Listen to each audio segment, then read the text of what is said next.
Hey guys, how's it going? This is going to be a guide for how I do 2,500% Enrage claims at Telos. I'm just going to show you my rotation. It's definitely not the best out there, but there's not too much information on full rotation for kills, so just going to go over everything that I do. And it's pretty much set in stone for every kill. There's only a few small differences to be made. Yeah, hopefully you guys will learn all the rotations that I use and copy some of them. Okay, so as you can see, I've written down the rotation at the top of the screen for the phase 1 rotation. This will always stay the same. The only differences you're going to have on P1 is Taste Vengeance and Disruption Shield. Basically, if Telos hits you early on after your devotion runs out, then you need to look at your HP bar. If you've got 6.3k HP or more, then you just revenge. If you've got less than that, then you need to disruption shield. And obviously when you have disruption shield up, you can just camp soul split until your disruption shield is gone.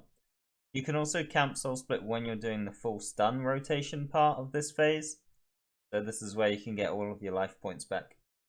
But I'm going to leave you guys to watch the phase 1. And yeah, follow the rotation.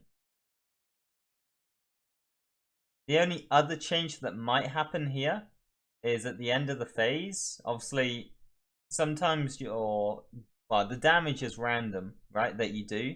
So sometimes at the end of P1, you might have to do a couple more abilities. And you might end up having to stun. So after I use res on this kill, I believe I surge straight away. But if it isn't dead, then you just hold up your res until it gets taken, obviously whilst using abilities. You might have to use 1 or 2 stuns. If you do end up having to use stuns, what I like to do is surge right to the other side of the arena. So as you can see here, I've phased it and I've gone this way. If I ended up using my Asphyx, I'm going to surge the other direction, so I'm right on the other end of the platform. So that by the time I get into the next phase, my Asphyx is off cooldown. You'll see me doing on this on stream occasionally. So if you get a really bad P1 and you have to use extra stuns, it's not to worry. Just make sure that you surge the other direction, so at the start of P2, you can still have the same rotation every time. Okay, P2, a lot harder to explain, but again the rotation is on the screen at the top. You'll need to debilitate near the start of P2 after your stun rotation if you've had a really good P1 or if you take early damage on P2. Because obviously we don't want to use very much food, so we're going to use debilitate if we take some heavy damage. Yeah, make sure we get the G-Staff reapplied.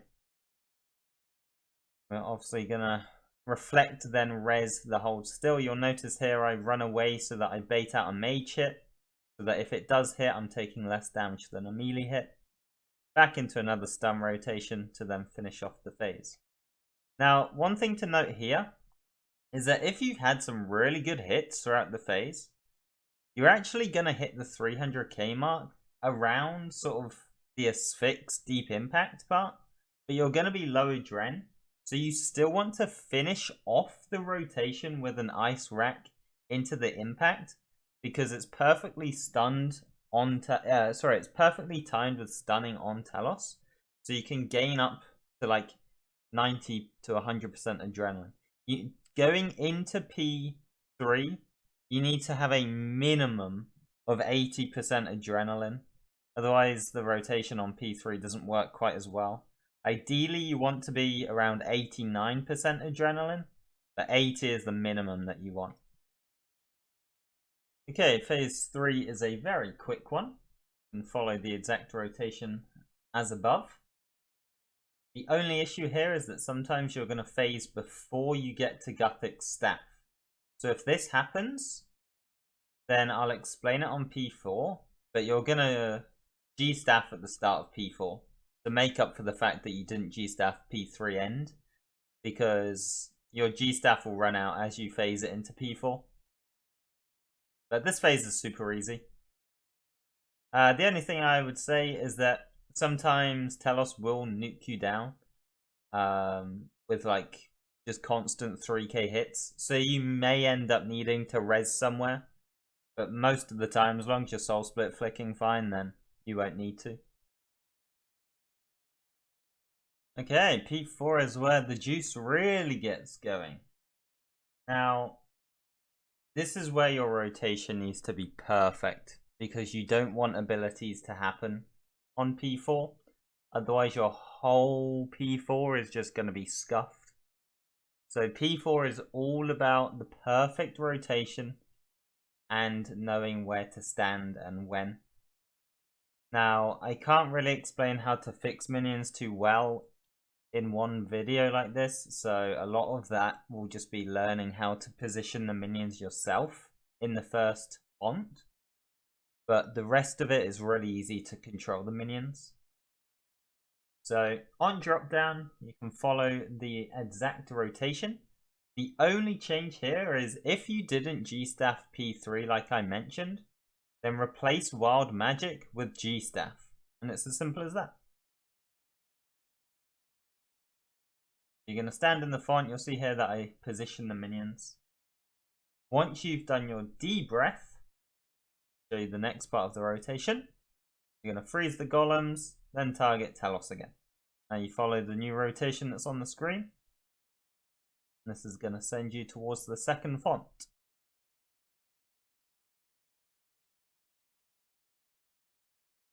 Okay, after using your G-Staff, you might want to use a couple of extra filler abilities just to gain a bit more adrenaline.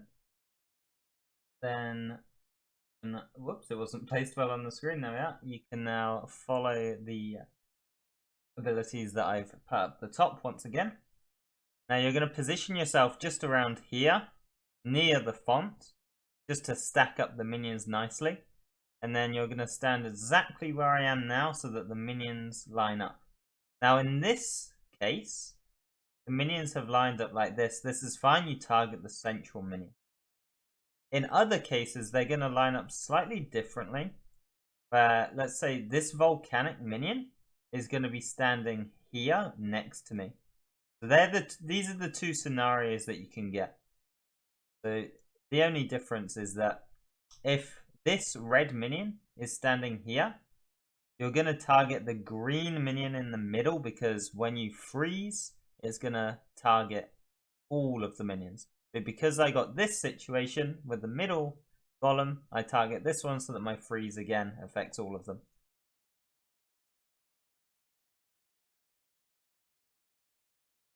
I'm going to freeze here, then target and freeze Telos with the Wild Magic. Surge.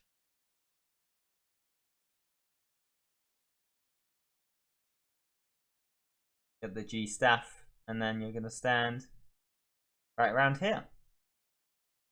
Okay, so this is where the cheese happens. So you're going to freeze the minions here. Going to anticipate, just so you don't get stunned.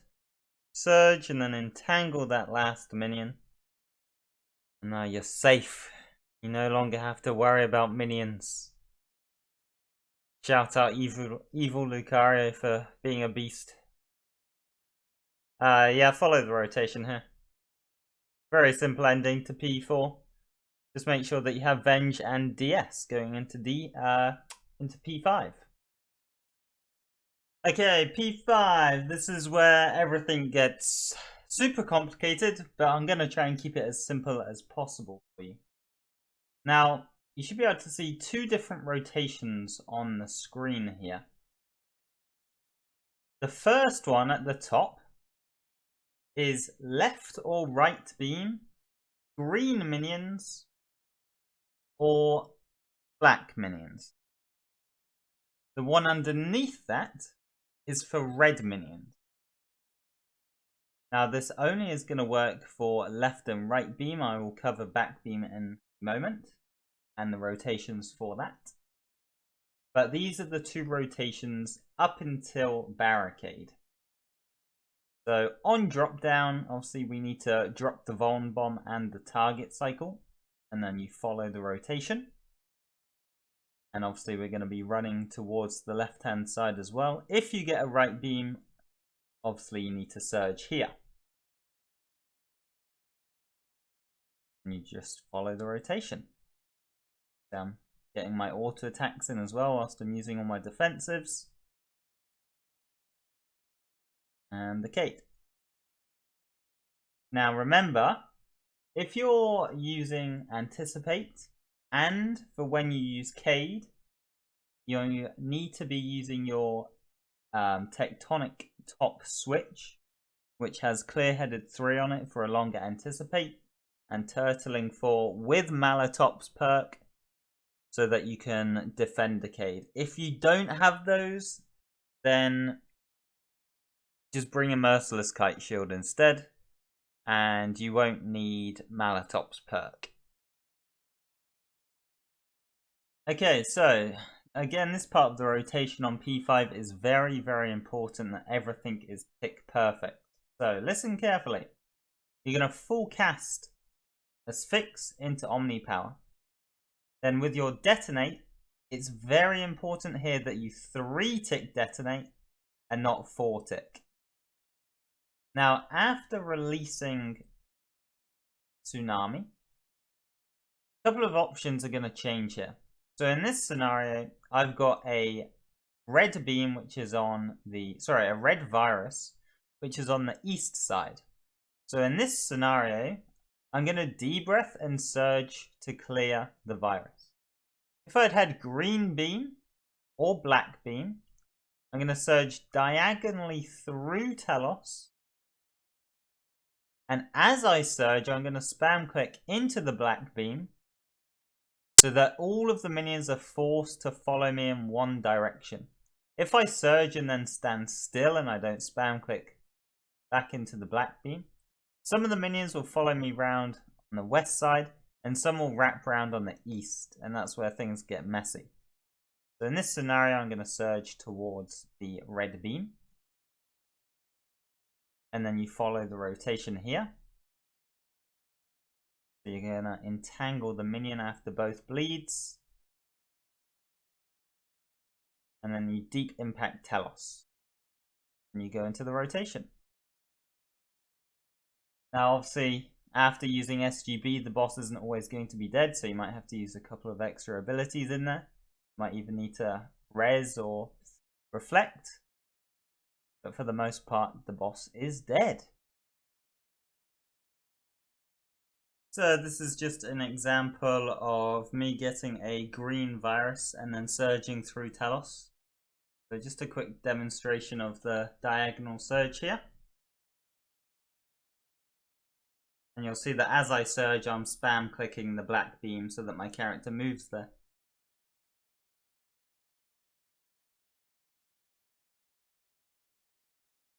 So all the minions follow you around in a nice straight line, which means your entangle will keep them all nice and still.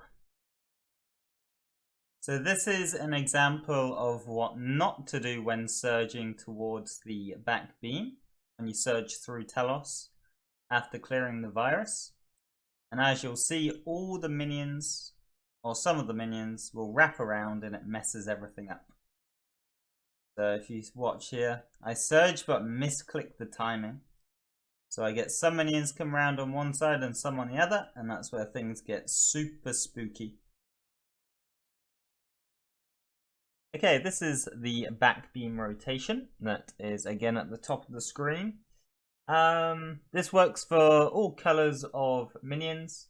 The anticipation is only used after Cade if you get red minions. If you get green minions or black minions, then obviously you don't need the anticipate after Cade. And yeah, we'll watch it. So the only thing I'm going to say is that I'm going to freeze it right here. So this is where I'm targeting the minion, and I'm going to ice barrage it. Now occasionally, P5 is really weird with minion spawns, okay? So occasionally one of the minions might spawn slightly more west So if I stun this and there's one more minion that's west, obviously it's just gonna walk past it and come round. So if that happens, after I've frozen this one and I've cast Reflect, I then target the minion that's coming round and I freeze that one, then impact Telos. The only issue with doing that is that you then obviously lose a tick, so you'll see that when I use Wild Magic I surge, whereas you'll have to do the opposite, so you'll have to surge then Wild Magic.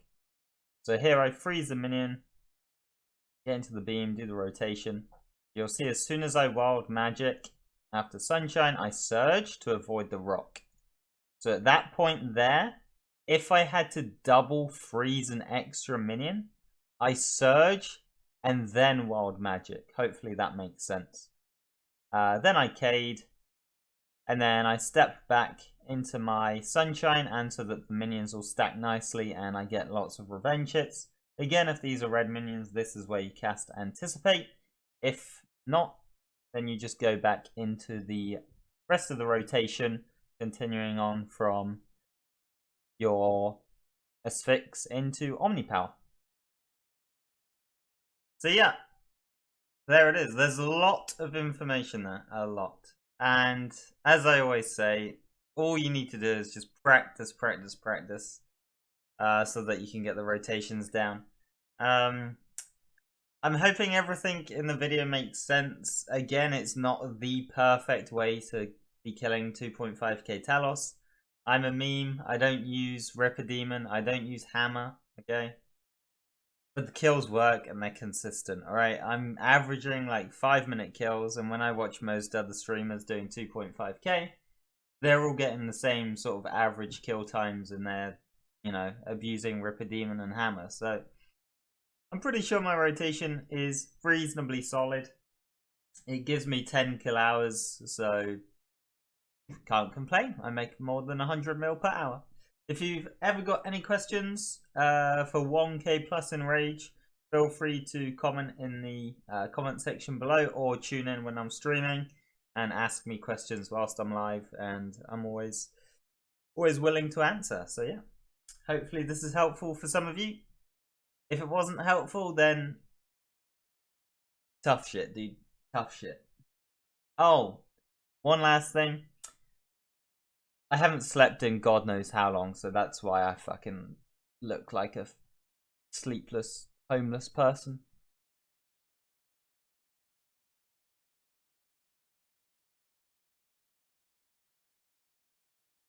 No.